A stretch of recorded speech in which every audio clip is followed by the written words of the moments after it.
Tower 79 Mike Sierra, any chance for a short approach? Mike Sierra, once you're midfield, make a left 36.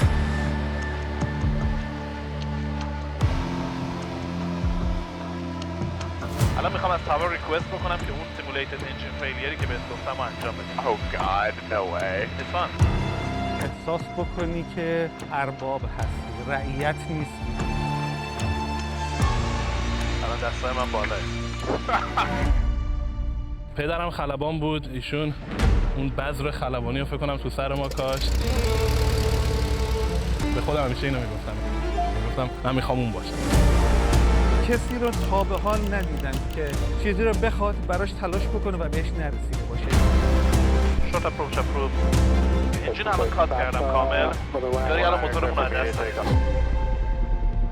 میان خیلی هم هستن که فقط همون کلمه عوض میشه، یعنی به جای اینکه بهت بگن نه نه نه میگن آره آره آره. کشور انترپرنورها هستش، نه نخبه ها. هواپیما داره اینجوری میاد پایین.